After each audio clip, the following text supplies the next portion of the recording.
Shalom, shalom. It's your brother Warumia back with another lesson, Lord willing to be edifying. I want to start by giving all praise, honor, and glory to Yahweh, Bahashem, Yahweh Shai, Bahashem, Wahab Rakakadash, Barakatha Yahweh, Barakatha Yahweh Shai. Double honors to the apostles and elders and bishops of Great Millstone who taught me this truth. Shalom to the 144,000 men of the Lord you see on the highways and byways prophesying in the name and power of Yahweh, Bahashem, Yahweh Shai, also in the correct doctrine. I want to send a shalom to the 1/3 men, women, and children that will escape the judgments of Yahweh Shem Yahweh Shai by their faith. Just got another lesson I want to bring out through the spirit and power of Yahweh Shem Yahweh Shai. Just going into how Esau continues to treat the children of Israel, man. And it's no denying the blacks, Hispanic, and Native Americans are the children of Israel, man. So let's get right into it, and Lord willing to be edifying. Donald Trump is trying to erase the graves of Black, Hispanic, and women veterans at the Arlington National Cemetery. Task and Purpose reports that the website for Arlington National Cemetery has unpublished links in lists of notable graves, walking tours, and educational materials pointing to Black, Hispanic, and women veterans, as well as Medal of Honor winners. Arlington National Cemetery in Northern Virginia is our most famous national cemetery, housing 400,000 graves of U.S. service members dating back to the Civil War. It includes 2 presidents and more than 400 Medal of Honor recipients. But according to Task and Purpose, in recent weeks, the website has scrubbed dozens of pages on grave sites and education materials pertaining to the histories of prominent Black, Hispanic, and female service members buried in the cemetery, along with educational materials on dozens of Medal of Honor recipients. Cemetery officials confirmed to Task and Purpose that the pages were unpublished to meet recent orders by Donald Trump and his Secretary of Defense. And I mean, there's no explanation for that, man. So they wiping away all the hard work, the labor that our people have did here, serving in their military, man. Let's continue on. This is truly despicable. Truly despicable. Charles Roger was awarded the Medal of Honor in Vietnam after being wounded 3 times, leading the defense of a position. When you look for his name and go to his page on the Defense Department's website, you get a 404 page not found order that's right here. And not only that, but they changed the URL to call it a DEI medal. So this man literally put his life on the line for his country, even a country where he was treated as a second-class citizen. He put his life on the line, and this is how he is now being repaid. He is being called a DEI medal holder. Truly deplorable. I already mentioned what was going on with Arlington National Cemetery, but this is worse than what it sounded like, honestly. See, there you go, man. And you want Esau to be saved? For what? He don't even want to honor you in the military. You fought for your life, which is all vanity, man. You fought for their lives, their agendas. And now your rewards you received are in vain. Let's continue on, man. That one I ain't gonna play. Well, hold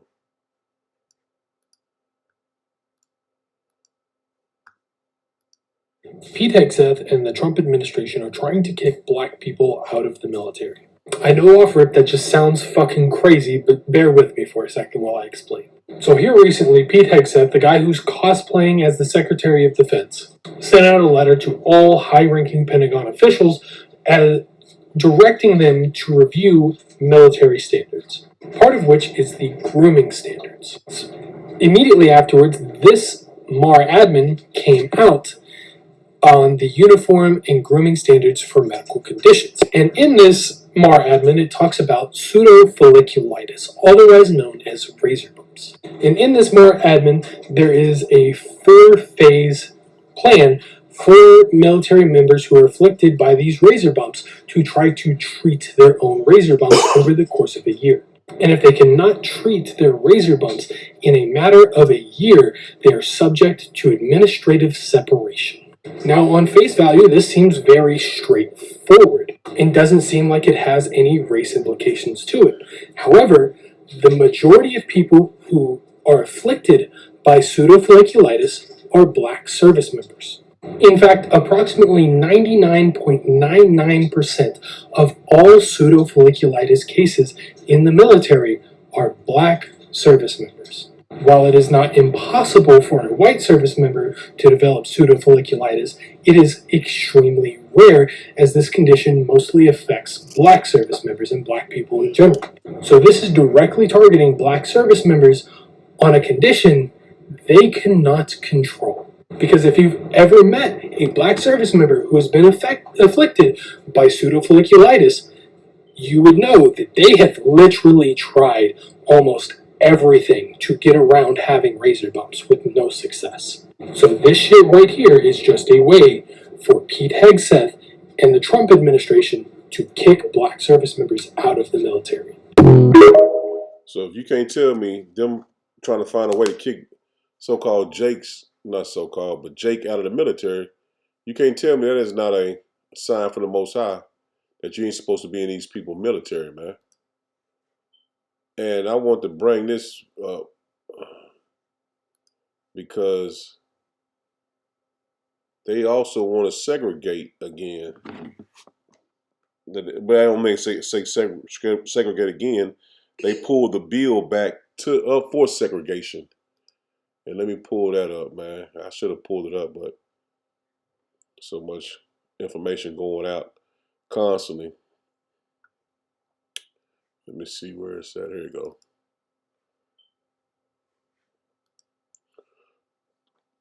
One second. This is what they did as well. Trump administration removes federal ban on segregating faculties for government contractors. So they pretty much want to take you back to 1965, where they had color, water, everything's segregated, man. Just like this video is pretty much going to tell you.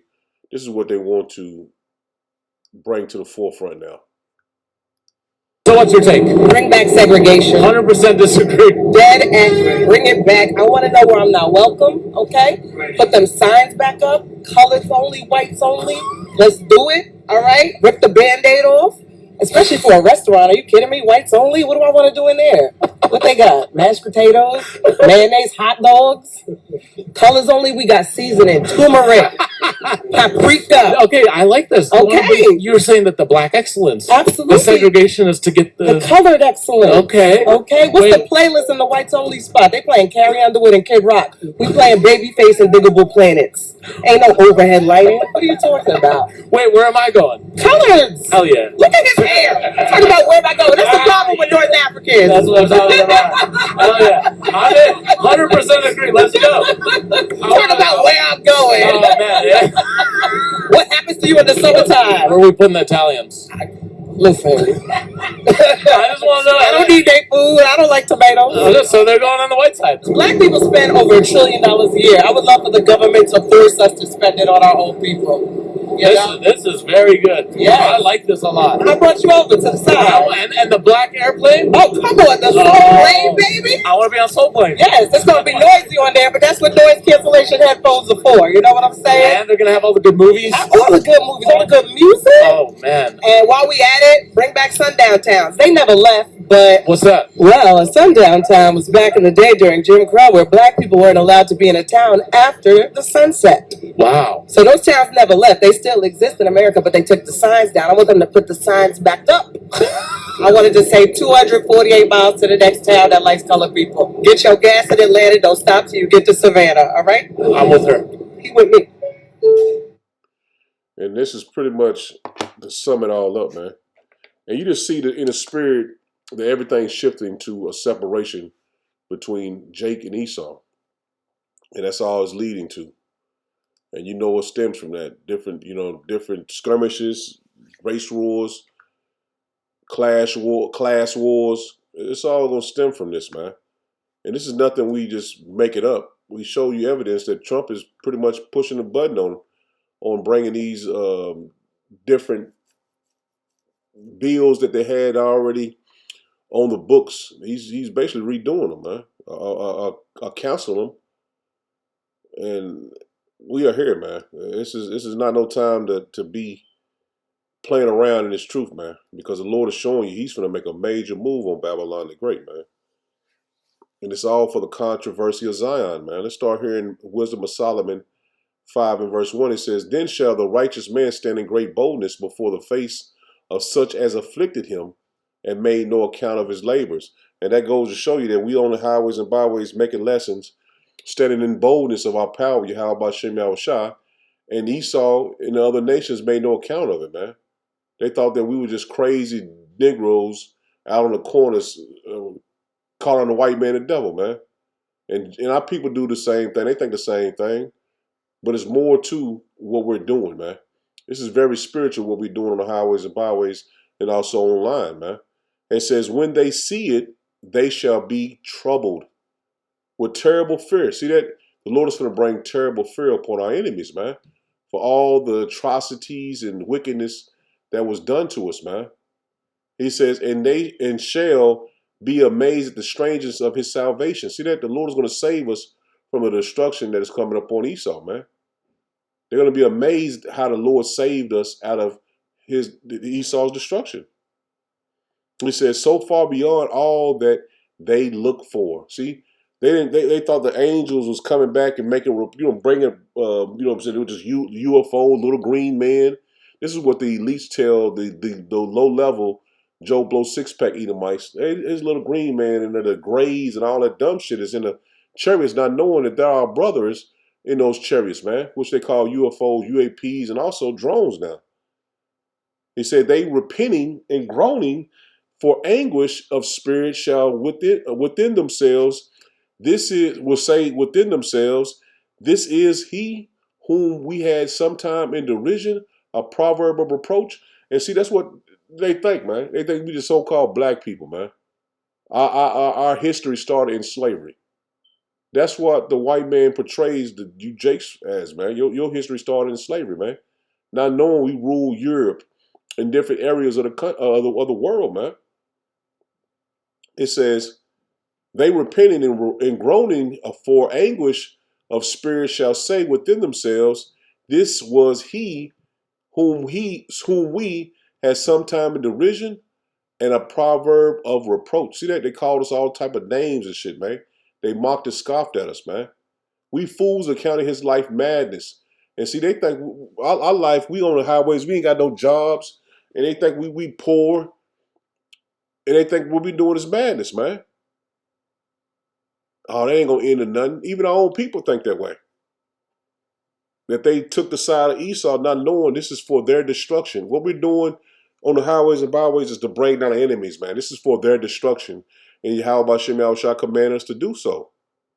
It says, we fools accounted his life madness and his end to be without honor. And that's what they think. Think that we're going to die and that's going to be the end of them.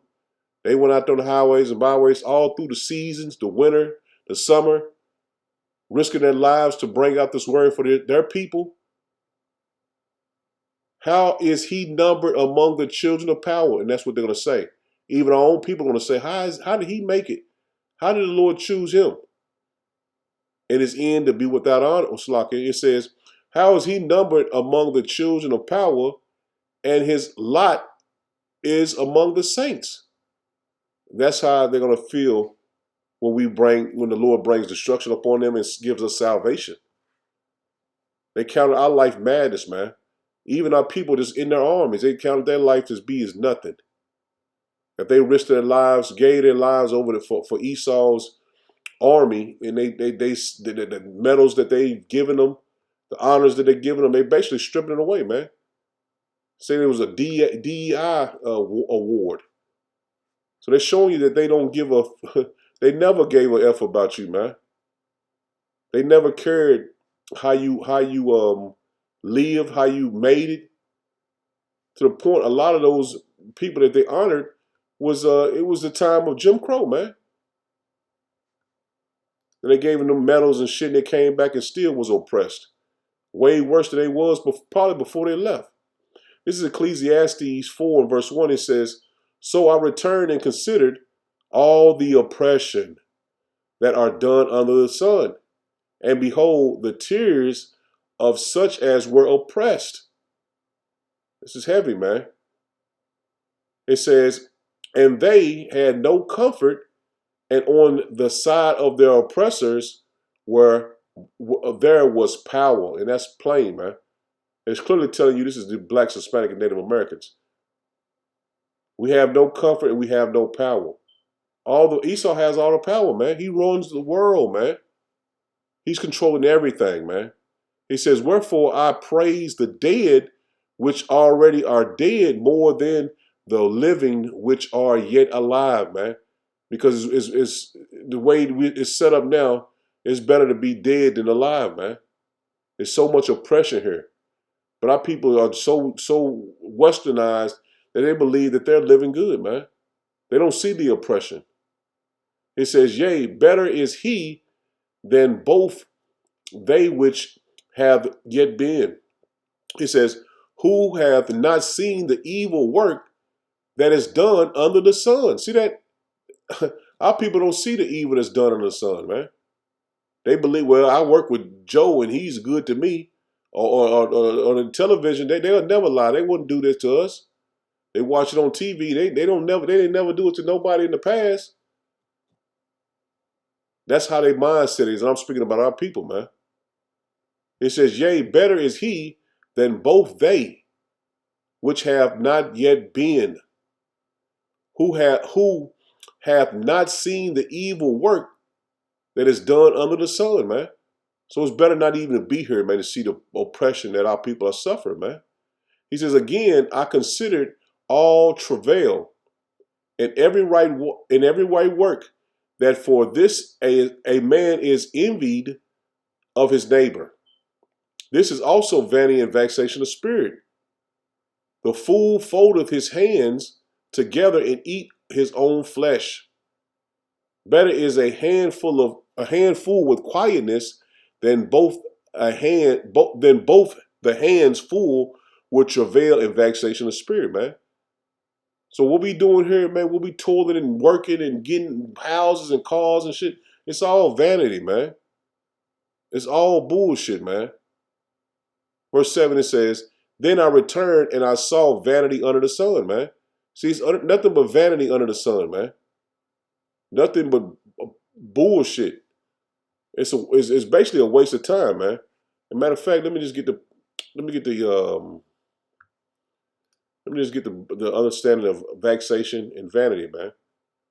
Vanity, everybody should know. Vexation, they should know that too off the top of their head. But it's always good to refresh your memory if you ain't heard it in a while, man.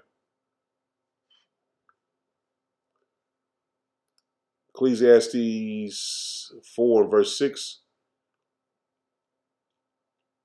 Vexation, H 7469, longing, striving, a feeding upon, grasping after. So it's basically oppression. You longing for something. You longing for your parents or your kids or whatever, man. You longing to be justified by your how by Shem Shah, man. We went too far back. Let me go back. Let me see. And let me go right here. Man, why won't let me get? I'll go right back to it. That was vexation. Let's get vanity. Yeah, 7. It's H1892. Vanity, vapor, breath, vapor, vanity, vainly, emptiness, emptiness, vanity, something transtorial and unsatisfactory, often used as a verb. So basically nothing, man. Vanity is emptiness. It's empty. It's van. It's vanity. It's breathless. And we just get the English definition for it. Make it even clearer for somebody. Vexation. Vexation of spirit. Look up quick Google definition. A state of being annoyed, frustrated, or worried. Vexation, man.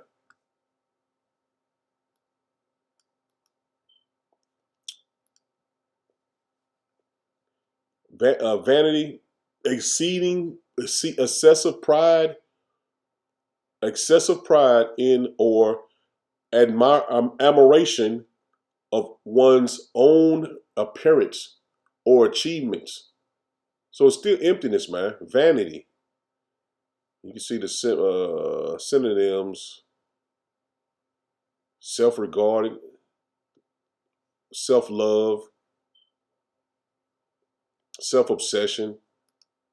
And that explains Esau to the T, man. It explains Esau to the T. Let's move on. This is Ecclesiastes 1. I just want to hit the point in verse 13. It says, "And I gave my heart to seek and search out by wisdom concerning all things that are done under heaven. This sore travail hath power given to the sons of man, to be exercised wherewith. I have seen all the works that are done under the sun, and behold, all is vanity and vexation of spirit," man. See, everything that's done is basically pointless, man. It's not fulfilling. It continues to what we doing. It continues to like a rat race. You go to work, come home, you eat, go to sleep, you do the same shit over and over and over, man. It's no hope here, man. There's no hope. And that's the reason why we continue to tell our people, man, repent to the Lord, man. The Lord has something way better in store for us. This is Micah 2 verse 10. It says, "Arise ye and depart, for this is not your rest, because it is polluted.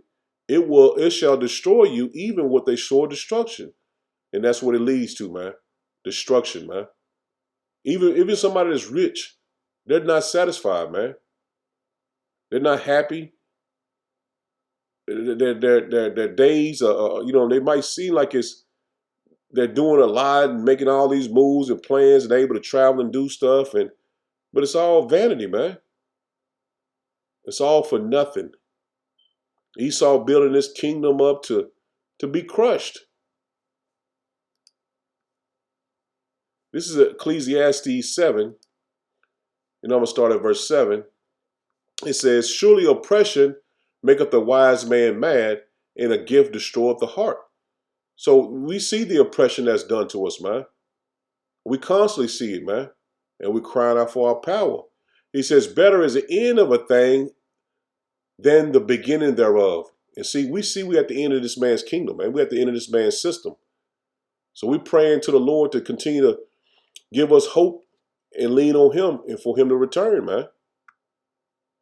He says, "Better is the end of a thing than the beginning thereof. And the patient in spirit is better than the proud in spirit." See that? The patient in spirit. See, we're patiently waiting on the Lord.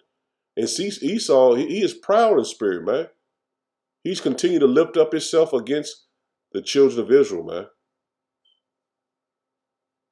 And to boast in his wickedness, man. Because what they've done to us, man, they have to pay for it. And there's no way around it. There's no getting out of it. I got one more video I want to play. It popped up in my mind. This is Proverbs 22 and verse 16. It says, "He that oppresseth the poor to increase his riches, and he that giveth to the rich shall surely come to want." So you finna fall, man. You finna fall, man, on your face. New Living Translation. It says, "A person who gets ahead by oppressing the poor or by showering gifts on the rich will end in poverty." That's his end, man. He's going to end in poverty. Good News Translation. It says, "If you make gifts to the rich people or oppress the poor to get rich, you will become poor yourself." See, Esau's going to become poor, man, way at the bottom of the barrel, man. We think, well, shit, we low. No, he's going to be bang low as hell, man. And I just seen this video. I want to play it, man, because this video shows you how we've been treated here and never been restored. And that's why Ringo TV, you crying to the wrong crowd, man. Esau has destroyed our people, man. He never restored. And that's why the scripture we just read, surely oppression maketh the wise man mad, and a gift destroyeth the heart, man. So our people receive little gifts, and it destroyed their minds, man, to the point they think that Esau is a god. Now check this out, man. Listen closely. They dropped a bomb on a black neighborhood. That sentence alone should stop you in your tracks. But of course, they don't teach it like that. They don't teach it at all. May 13th, 1985, West Philadelphia. MOVE, all caps, like the word that you know, Black Liberation Group, had been targeted for years. Surveilled, harassed, beaten, arrested, their homes raided, their members killed. But the city wanted them gone for good. So they came with guns, with tear gas, with bulldozers. And when that didn't work, they came with fire. The Philadelphia PD dropped a bomb on a row house, a C4 bomb, military-grade explosives, in a residential neighborhood. The fire spread fast, but the police were not interested in saving lives. They stopped the firefighters from putting it out, for real. They let the flames consume an entire city block. 61 homes burned to ash. More than 250 people were displaced. Inside the MOVE house, 11 people were trapped. 5 of them were children. When they tried to escape, when screaming kids ran from a burning building, the police opened fire on them.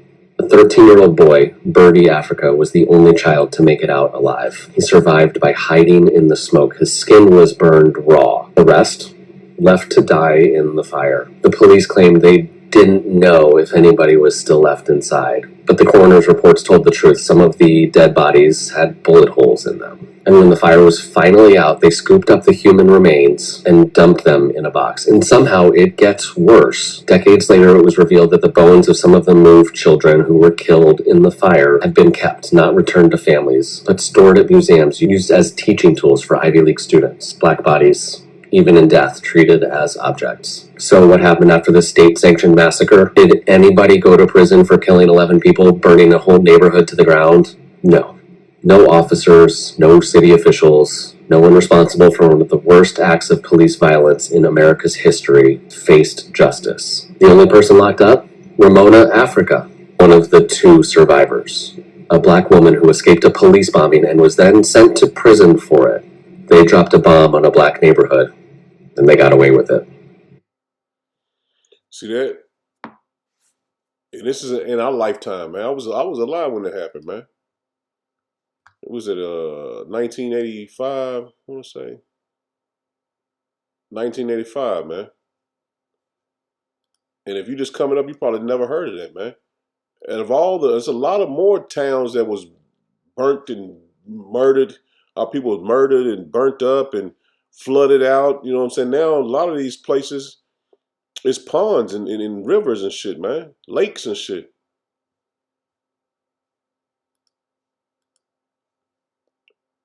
But if you only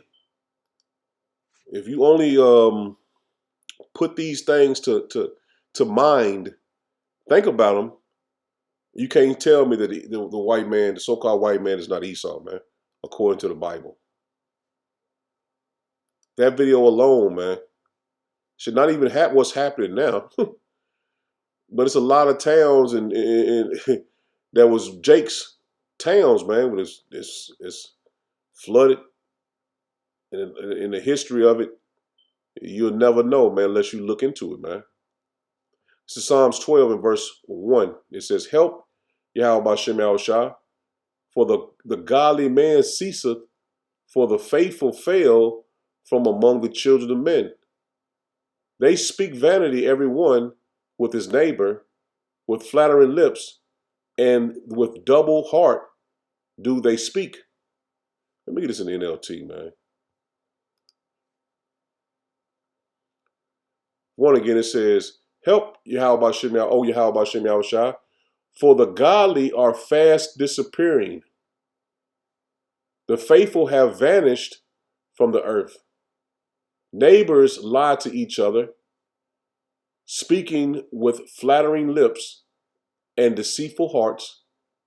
May Yahweh B'Shem Yahushua cut off their flattering lips and silence Their boastful tongues.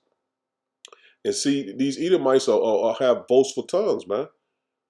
To say that these people that risked their lives in their military, saying there's a DUI medal, even though the medal doesn't mean anything, just the point that they gave their life and they was heroes in this man's army, and they treated like shit after their departure from the earth. He says they say we will lie to our heart's content. Our lips are our own. We can't. Let me slow down. Who can stop us? And that's how they think, man. Esau thinks the Lord is never coming back, man. To the point he is pridefully saying, "Who can stop us?" You best believe them small hatters in the Middle East saying, "Who can stop us, man?" As they go through destroy them people over there, man. Who can stop us? Yahweh Bashem Yahushua replies, "I have seen violence done to the helpless, and I have heard the groaning of the poor. Now I will rise up to rescue them, as they have longed for me to do." And that's what we vanity. What does it say? You long for, longing, vexation, the longing. Yahweh Hashem Yahushua promises are pure, like silver refined in a furnace. See that? This is a promise the Lord made to our forefathers, that He will give us back the land, and He will return. Like silver is refined in a furnace, purified 7 times over. Therefore, Yahweh Hashem Yahushua, we know you will protect the oppressed. And that's why we boldly praising Yahweh Hashem Yahushua openly, man, for everyone to see. See, the Lord is going to protect the oppressed, the elect, preserving them forever from this lying generation. Even though the wicked strut about, and evil is praised throughout the land. And that's all it's done here, man. Evil and wickedness is praised throughout this land, man. From your alphabet community to your oh man, the list goes. I can name so much, man. Let me continue on, man. But you understand what I'm coming at, man. We're in a place that is nothing but wickedness, man, and we had to sit here and suffer through all this wickedness that was done in the earth, man. And the only thing that's comforting us is the Holy Spirit, the Scriptures, and Yahweh Bashem Yahushua, man. That's why we continue to bring in these lessons, man, going the highways and byways, because that's where our rest is, in the Lord. This is Psalm 74, and verse 4 says, "Thy enemies roar in the midst of thy congregation. They set up their ensign for signs." And that's not even what I wanted, man. I wanted 72, Psalm 72 and 4. It says, "He shall judge the poor of the people. He shall save the children of the needy. He shall break in pieces the oppressor." That's plain, man. So the oppressor is finna be destroyed, man. He is finna destroy the oppressor. And it's only up for us, man. It's only up. It's only up for us, man. So you got to say the water you have about Shem Yahushua. This thing is coming to an end, man. Faster than we possibly even know. This is Luke 1 and verse 68. It says, "Blessed be Yahweh Bashem Yahushua of Israel, for He hath visited and redeemed His people." And that's what's going to happen, man. "And He hath raised up a horn of salvation for us in the house of His servant David, as He spake by the mouth of His holy prophets." And we are His holy prophets in this day and time, man. See, the Lord is, we're bringing out to you, we're reintroducing to you Yahweh Bashem Yahushua, man. As He spake by the mouth of His holy prophets, which have been since the world began, that we should be saved from our enemies. See that? Esau don't have enemies. He's in the power seat, man. That we should be saved from our enemies and from them, and from the hand of all that hate us. And for them to drop bombs on our people, man, even little kids, man. And then while he was trying to escape, he sit at the entryway of us coming out of the fire and shooting up the people, man. So they said the bodies was burned, but they had bullet wounds in their bodies, man. So Lord willing was edifying. Shalom.